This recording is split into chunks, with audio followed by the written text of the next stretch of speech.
श्रीगणेशाय नमः। श्री उमामहेश्वराभ्यां नमः। श्रीगुरवे नमः। श्रीभैरवाय नमः।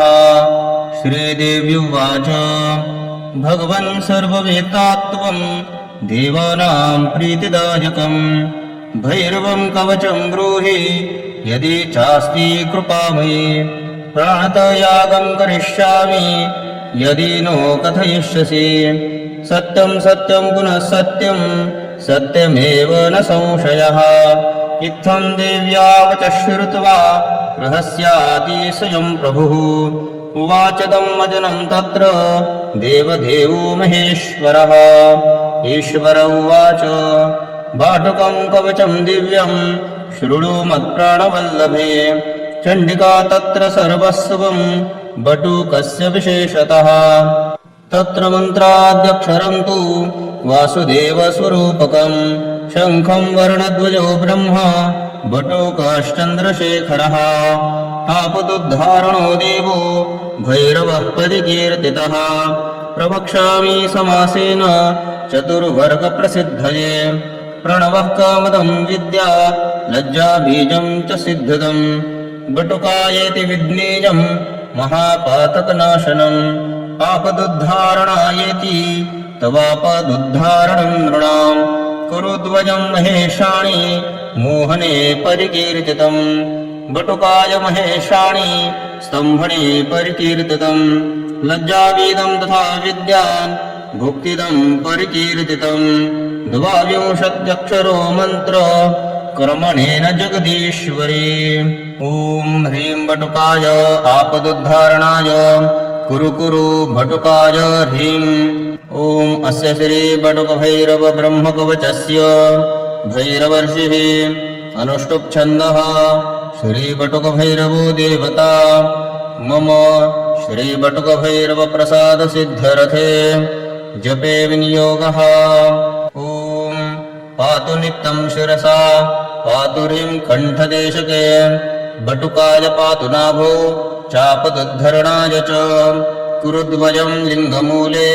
त्वाधारे बटुकाय च सर्वदा पातु ह्रीं बीजं बाहोर्युगलमेव च षडङ्गसहितो देवो नित्यं रक्षतु भैरवः ॐ ह्रीं बटुकाय सततं सर्वाङ्गं मम सर्वदा ॐ ह्रीं पादो महाकाल पातु विरासनो हृदि ॐ ह्रीं कालशिरः पातु कण्ठदेशे तु भैरवः गणराट् पातु जिह्वाया मष्टाभे शक्तिभिः सह ॐ ह्रीं दण्डपाणिर्गुह्यमूले भैरवी सहितस्तथा ॐ ह्रीं विश्वनाथ सदा पातु सर्वाङ्गं मम सर्वदः ॐ ह्रीं अन्नपूर्णा सदा पातु चांसो रक्षतु चण्डिका असिताङ्गशरः पातु ललाटं मृडभैरवः ॐ ह्रीं चण्डभैरवः पातु वक्त्रं कण्ठं श्रीक्रोधभैरवः उन्मतभैरवः पातु हृदयं मम सर्वदा ॐ ह्रीं नाभिदेशे कपाले च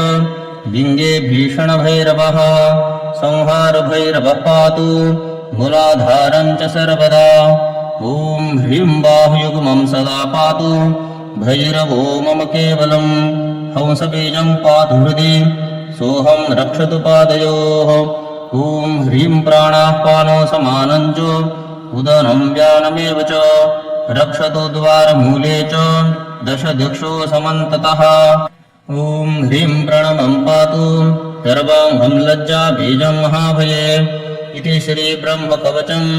भैरवस्य प्रकीर्तितं चतुर्वर्गप्रतं नित्यं स्वयं देव प्रकाशितं